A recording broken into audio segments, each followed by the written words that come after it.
রবিবার উদয়পুরে ইয়ুথ ক্লাবের উদ্যোগে রাজ্য ওপেন প্রাইজ মানি দাবা প্রতিযোগিতা শুরু হতে যাচ্ছে। ক্লাব কর্তৃপক্ষ আজ সাংবাদিকদের বলেন, সার্বিক সহযোগিতায় মেট্রিক্স চেস একাডেমি আগরতলা এই প্রতিযোগিতায় সেরা দাবারু প্রাইজ মানি বাবদ পাবেন ৩,০০০ টাকা। উন্মুক্ত বিভাগের সেরা ৭ দাবারুকে দেওয়া হবে আর্থিক পুরস্কার।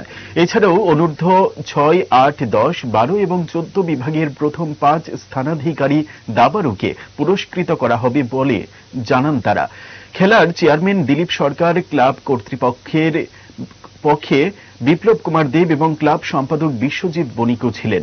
তারা বলেন, রাজ্যের যে কোনো জেলার দাবারুরা এই আসরে অংশগ্রহণ করতে পারবেন।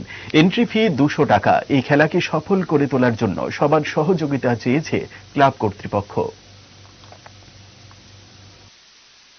৮ই ডিসেম্বর আমরা প্রথম রাজ্যভিত্তিক ওপেন চেস চ্যাম্পিয়নশিপ যে টুর্নামেন্টটা ২৪ আমরা করতে যাচ্ছি, যাতে আমরা সফল করতে পারি। আমরা সমস্ত রকম ব্যবস্থা আমরা আশা করি করতে পারব, কিন্তু প্রচারের দিকটা আমাদের একটা দুর্বলতা আছে।